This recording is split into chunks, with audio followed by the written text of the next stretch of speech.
Meus queridos irmãos, os saúdo com a paz do Senhor Jesus Cristo e assim que nos acompanha, tem assistido às nossas aulas através deste canal, seja muito bem-vindo a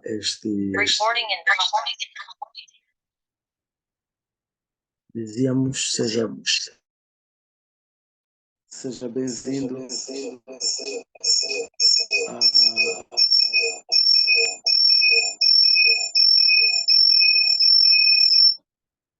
muito bem, seja bem-vindo já a esta aula, que é a penúltima desta cadeira de apologética. E eu chamo-me Tormento João Francisco, estou a falar de Moçambique. E obrigado pela sua simpatia, pela sua presença nesta aula. Então, vamos orar. Pai, em nome de Jesus, te damos graças e louvamos o teu nome e agradecemos por tudo.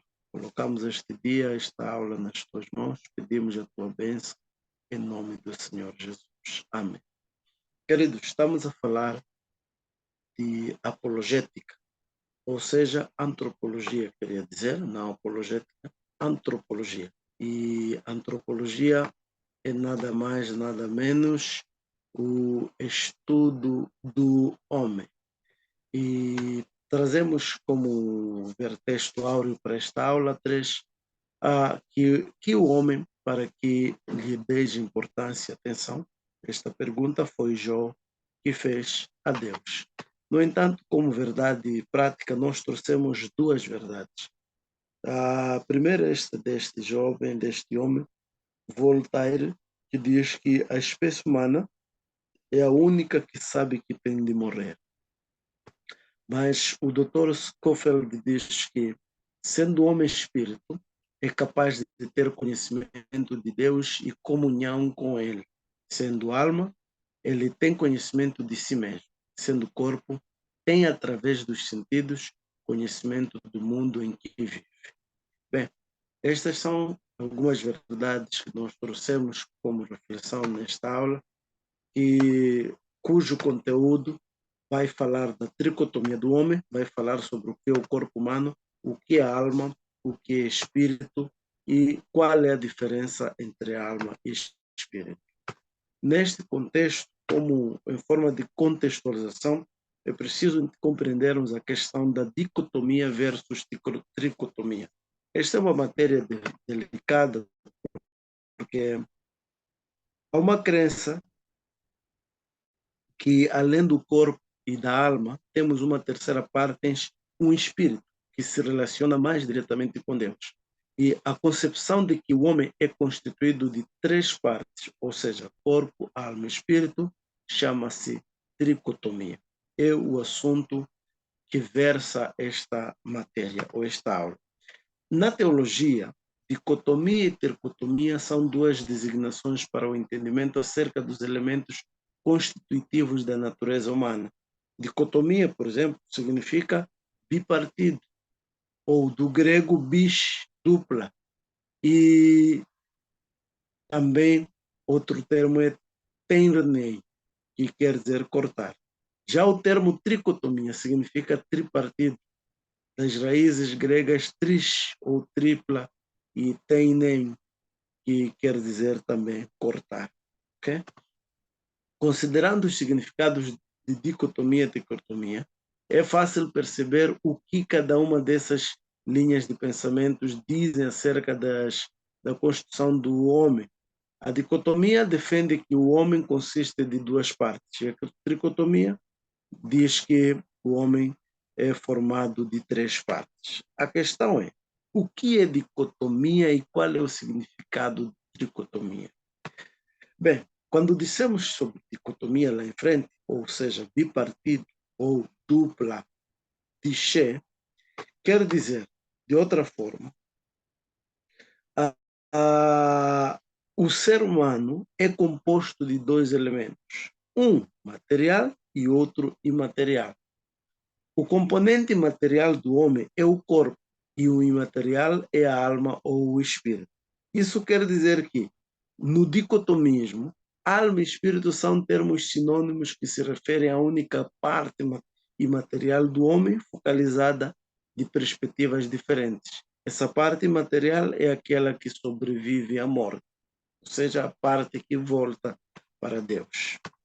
Agora, quanto à tricotomia, a tricotomia diz que o ser humano é composto de 3 elementos necessariamente: corpo, que é o primeiro elemento, que é o corpo físico que interage com o ambiente e é energizado pelos elementos imateriais. Temos a alma, que é o segundo elemento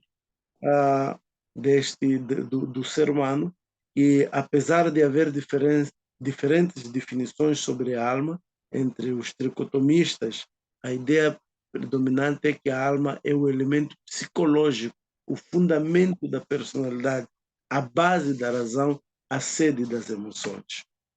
E espírito, que é o terceiro elemento tricotômico do homem, neste tricotomismo, o espírito é a fonte das qualidades espirituais do homem. E por isso é a parte essencial em ser relacionamento espiritual com Deus. Neste sentido, teólogos como Erickson e Onekma, ou Oekma, dizem que dicotomia e tricotomia são termos muito limitados para falar do conceito bíblico da constituição do homem. Para melhor esclarecimento, vamos discorrer o assunto olhando o seguinte.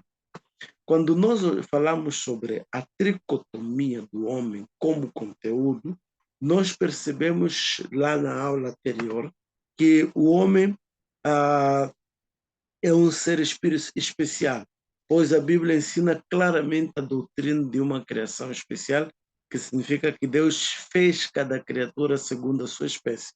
Ele criou as várias espécies e então as deixou para que se desenvolvessem e progredissem segundo as leis do seu ser.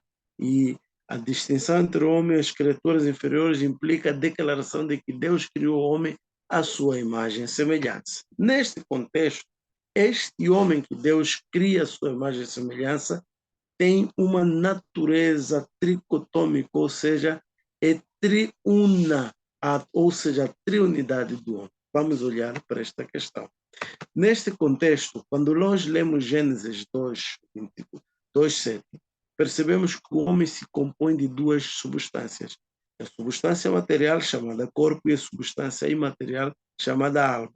A alma é a vida do corpo, e quando a alma se retira, o corpo morre. Mas segundo 1 Tessalonicenses 5:23 e Hebreus 4:12, o homem se compõe de 3 substâncias, ou seja, espírito, alma e corpo. E alguns estudantes da Bíblia defendem esta opinião de 3 partes da construção humana versus doutrina de 2 partes apenas adotada por outros. Ambas as opiniões são corretas quando bem compreendidas. O espírito e a alma representam os 2 lados da substância não física do homem. Ou, em outras palavras, o espírito e a alma representam os 2 lados da natureza. Embora estes 2 sejam distintos, ou seja, o espírito e a alma, são inseparáveis, são entrosados um ao outro. Há uma correlação, uma ligação intrínseca. E por estarem tão interligados, as palavras espírito e alma muitas vezes se confundem, como vemos alguns textos na Bíblia. De maneira que, em um trecho, a substância espiritual do homem se descreve como alma, como está lá em Mateus 10:28, em outra passagem, como espírito, como está em Tiago 2:26, visto esta confusão que nós podemos, em princípio, aparentemente encontrar em Eclesiastes 12:7 e Apocalipse 6:9. Embora muitas vezes os termos sejam usados alternativamente, têm significados distintos. Por exemplo, a alma é o homem como o vemos em relação a esta vida atual. As pessoas falecidas descrevem-no como almas, quando o escritor se refere à sua vida anterior, como vemos lá em Apocalipse 9, 10 ou 20, 14, 4. O espírito é a descrição comum daqueles que passam para a vida, para outra vida. E este é o ponto de vista interpretativo, digamos assim, empírico. Quando alguém for arrebatado, por exemplo, temporariamente fora do corpo, se descreve como estando no espírito. Estando no espírito. Não é? Agora, quais são as razões desse argumento? Para a maioria dos teólogos cristãos, o ponto de vista mais aceito sobre a pessoa humana se divide em seguinte. Primeiro, a natureza do soma, ou corpo físico, que era o sentido natural da primeira pessoa, e a outra é o sentido psíquico, ou seja, o sentido do órgão de comunhão com Deus. Isto é aquilo que tange no sentido místico de maior elevação espiritual, ou seja, o espírito mesmo. No entanto, vamos ver qual é o apoio que as escrituras dão para este argumento. Diz em Daniel, como também em Coríntios, diz que quanto a mim, Daniel, o meu espírito foi abatido dentro do corpo. E Paulo diz que, porém, descendo, inclinou-se sobre ele e, abraçando-o, disse: não vos perturbeis, que a sua alma nela está. Bem, são alguns textos na Bíblia, como também está lá em Zacarias: peso da palavra do Senhor, o que estende o céu e a terra, funda a terra, que forma o espírito do homem dentro dele. Ezequiel, Zacarias 12, 1. O espírito, portanto, é o órgão de comunhão com Deus, a alma, a sede da personalidade, e o corpo, o tabernáculo da morada de ambos. Repito, o espírito é o órgão de comunhão com Deus. A alma é a sede da personalidade e o corpo, o tabernáculo da morada de ambos, espírito e corpo. Ou seja, o Dr. Scofield diz que o homem é uma trindade, que a alma e o espírito humanos não devem ser confundidos como apenas sinônimos. É evidente, pois são divisíveis, conforme Hebreus 4:12. Como também, de igual modo, o corpo, como está em 1 Tessalonicenses 5:23. Ao dizer de Paulo, é sepultado corpo natural e ressuscitado no grego soma pneumatos, ou pneumaton, que é corpo espiritual, conforme se lê em 1 Coríntios 15:44, e outras passagens que inserem o significado do argumento. Ou seja, sendo o homem espírito, é capaz de ter conhecimento de Deus e comunhão com ele. Sendo alma, tem o conhecimento de si próprio. Sendo corpo, tem através dos sentidos conhecimento do mundo. Diz Scofield. Agora, o que é corpo humano? A estrutura do corpo humano é constituída por 3 elementos: corpo, alma e espírito. Dissemos isso, que o homem é constituído corpo, alma e espírito.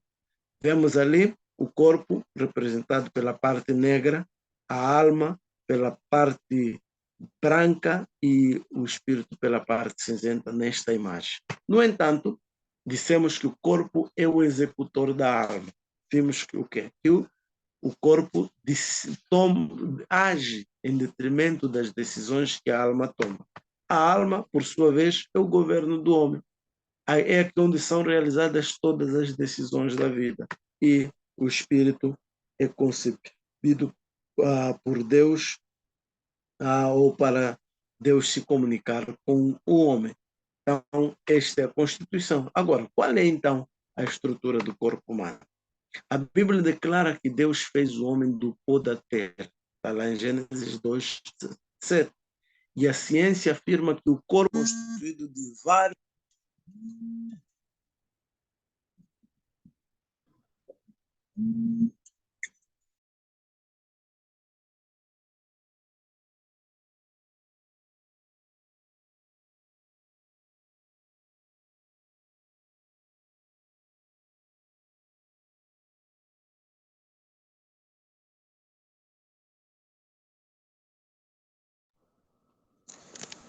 Perdão, queridos. Então, estava a dizer que a Bíblia fala que o homem é feito do pó da terra. E a ciência afirma que o corpo é constituído de vários elementos químicos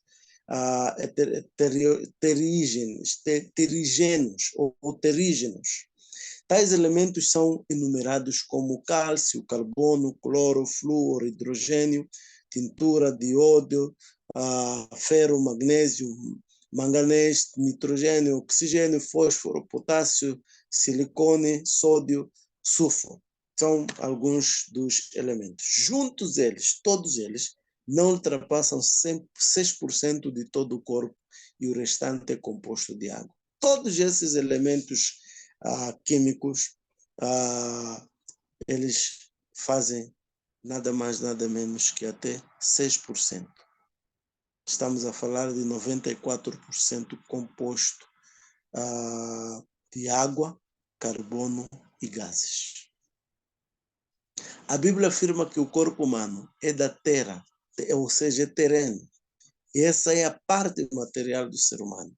Terra, pó, pó. Bem, os seguintes nomes são aplicados ao corpo. Encontramos corpo sendo chamado de casa ou tabernáculo, ou a tenda na qual a alma do homem, qual peregrina mora durante a sua viagem do tempo para a eternidade. Até a morte, desarma-se a baraca e a morte, a alma parte. Temos também o invulcro, como está em Daniel, que diz que o corpo é a bainha da alma, ou seja, a morte é o desembainhador da espada, ou o desembainhar a espada, nada mais, nada menos que um invulcro. E também temos o templo, que é um lugar consagrado pela presença de Deus. E é importante dizer que o corpo só se torna templo de Deus quando ele aceita Cristo como Senhor e Salvador de sua alma. Por quê? Por causa da natureza pecaminosa que nós vamos estudar na próxima cadeira. É verdade que este corpo é terreno e, como tal, um corpo de humilhação, sujeito a enfermidades e à morte, de maneira que gememos por um corpo celestial, conforme está escrito em 2 Coríntios 5:2.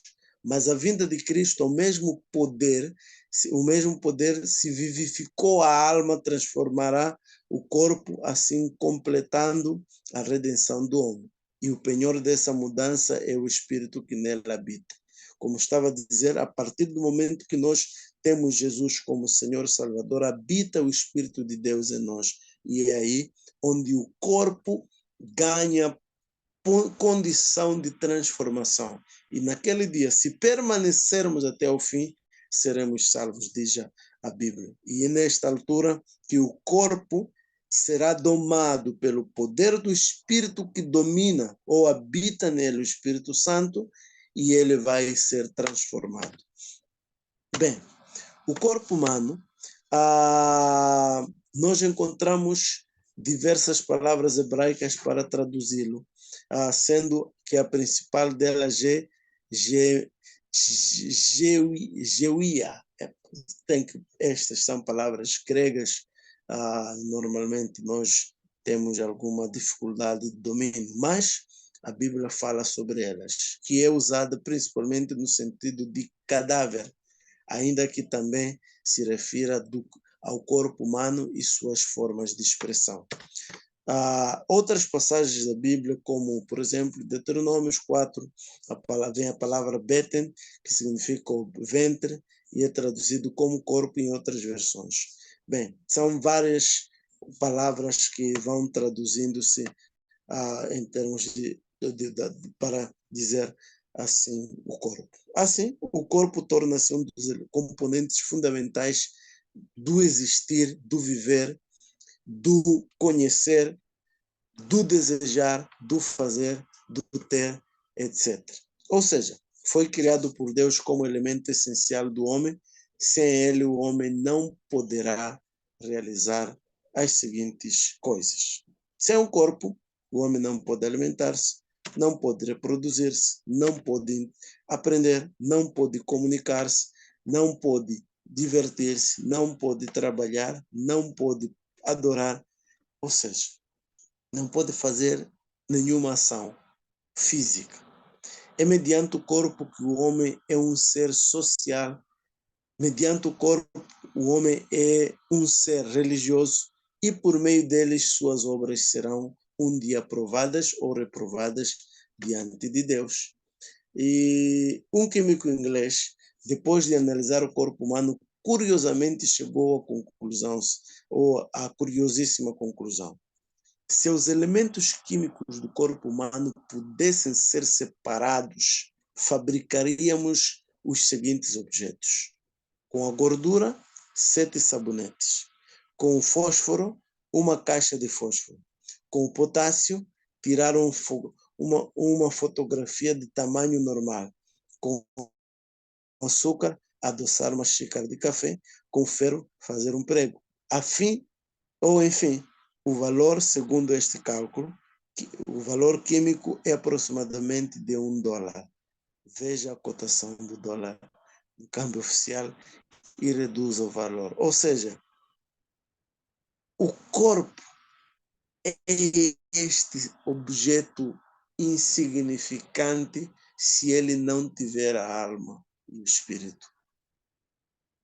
É por causa deste corpo que muitas pessoas perdem o céu, porque querem viver uma vida adorável a ele, quando ele nada significa senão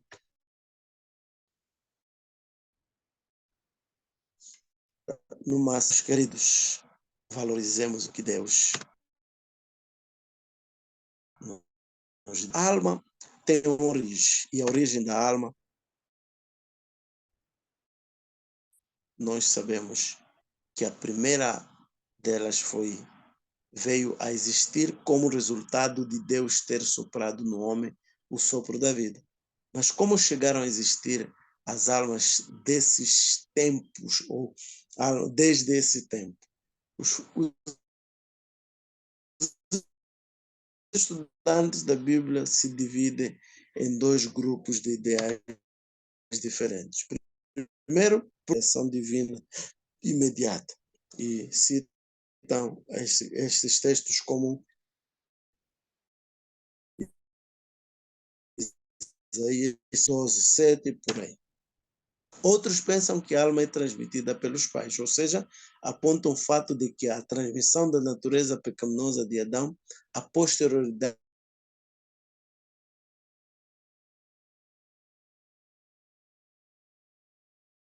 da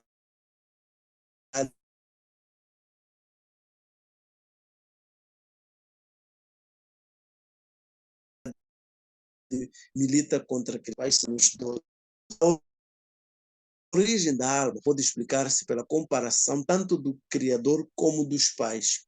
No princípio de uma nova vida, a divina criação e o uso criativo de meios agem incorporação. O homem gera o homem em cooperação com o Pai dos Espíritos.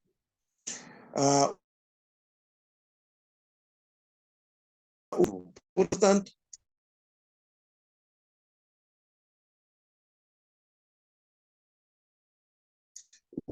os processos são as leis da vida, fazendo com que a alma nasça de um casamento. Por um lado, a alma foi feita, criada por Deus, é de Deus. A alma vem de Deus. Deus colocou no corpo. E o homem que não cria homem, ele gera por causa deste ser que já está nele, e porque Deus o fez com capacidades de gerar, ele gera alma vivente.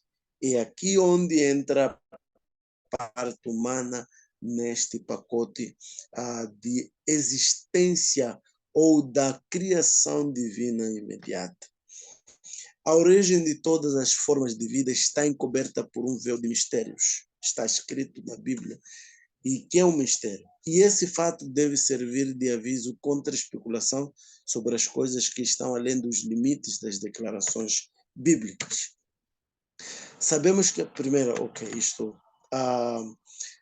nós podemos olhar que a natureza da alma a alma originalmente veio a existir em resultado do sopro natural ou sobrenatural de Deus.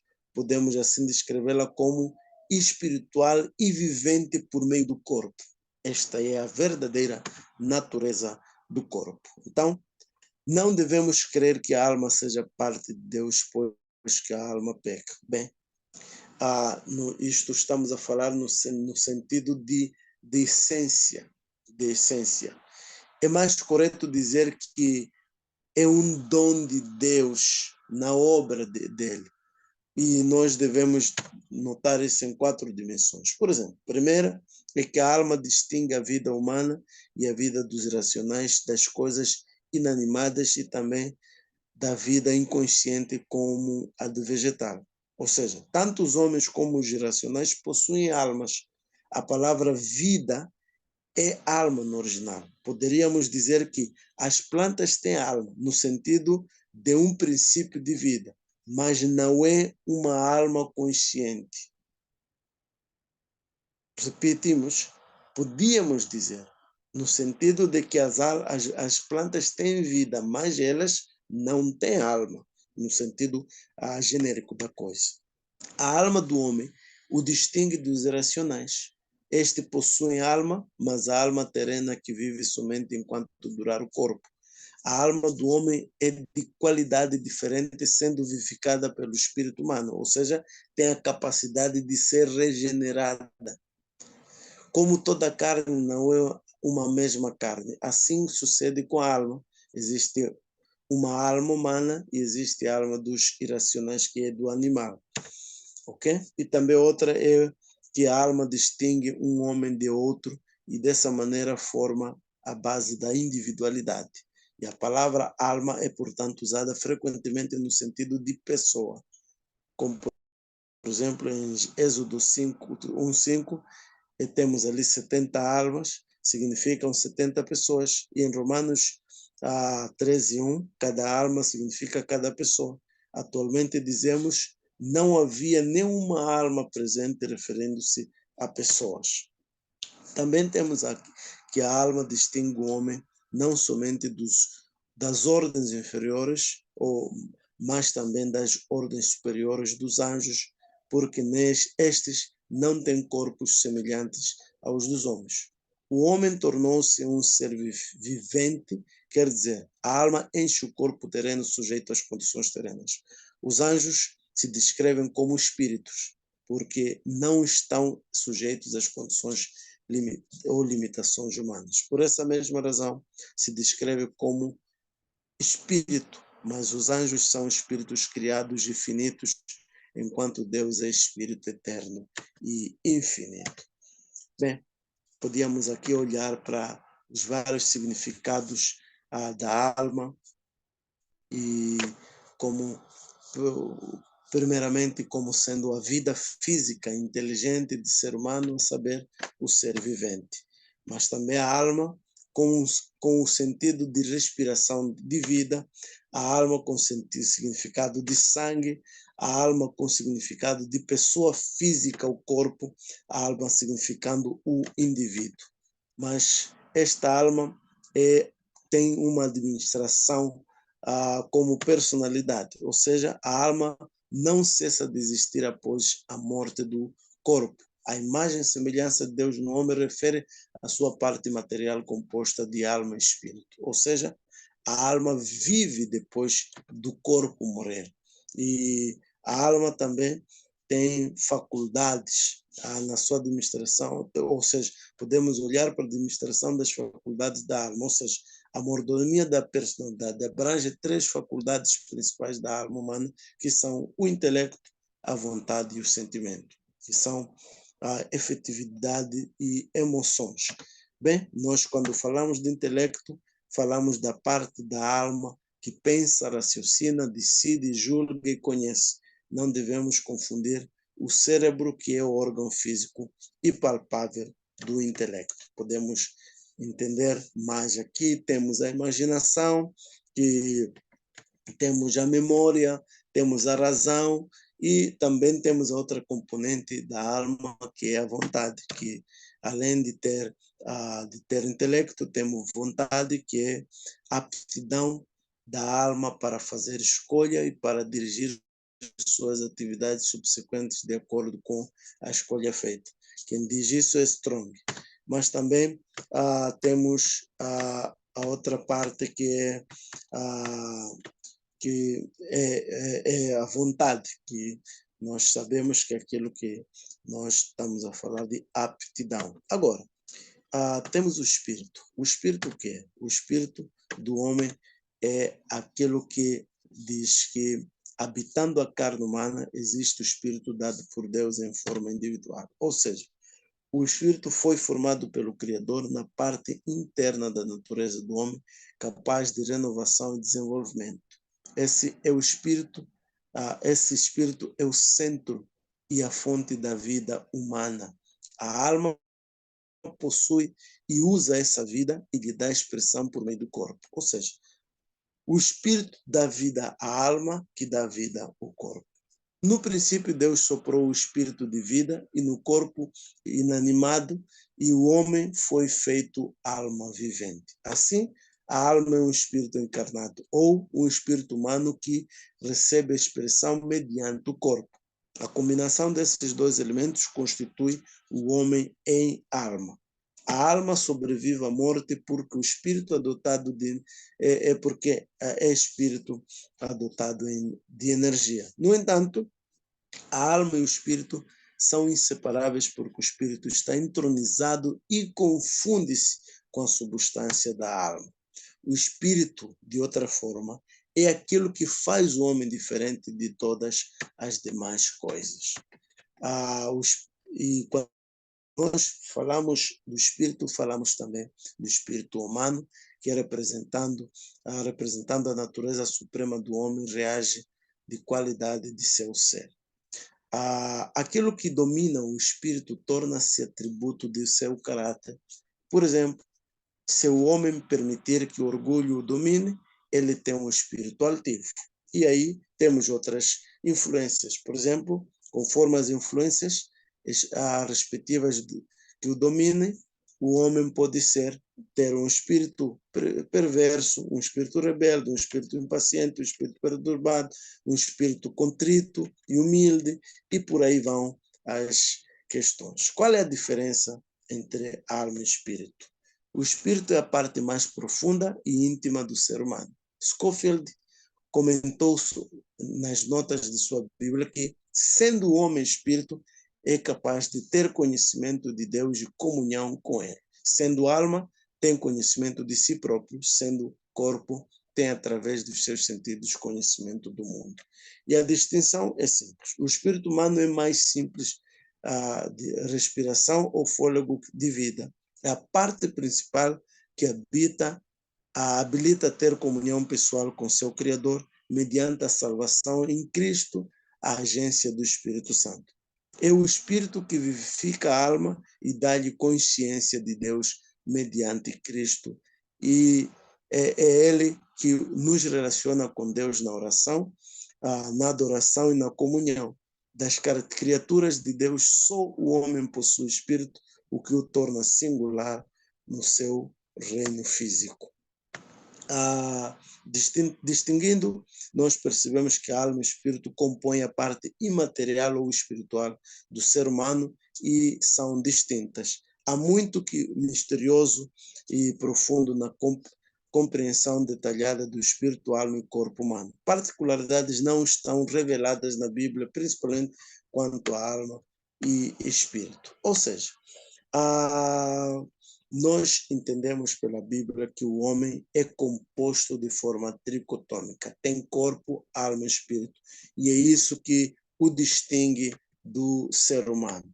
E a Bíblia fala que a palavra de Deus é que tem poder de dividir entre alma e espírito. Elas são distintas, mas elas têm a mesma criação, ou seja, Deus é o criador de todas essas coisas.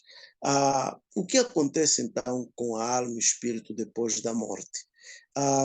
Há perguntas que se fazem, como aquela que, quando os filósofos se questionavam, a alma fica ou morre com o corpo, a alma parte para um lugar e o espírito para outro? Bem, a resposta é simples. A alma e o corpo marcam presença no homem interior e elas, quando o corpo morre, elas voltam para o seu Criador. Elas vivem e elas são voltam de fato para o seu Deus. E elas se tornam como elas são, com essa distinção da essência, mas elas são de Deus. A terra é do pó, volta para o pó, e a alma e o espírito voltam para o seu Criador.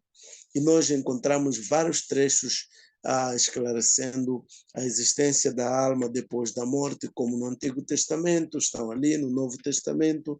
Após nós entrelaçarmos estes versículos e encontrarmos a alma e o espírito, percebemos a Escritura que usam várias expressões para denotar o significado do pensamento. Por exemplo, aqueles que doravante partiram para a dimensão celestial são tidos assim, como aqueles que dormem em Cristo, aqueles que morreram no Senhor, e Deus tem prazer nelas. As Escrituras, no entanto, não nos deixam dúvidas quanto a isto.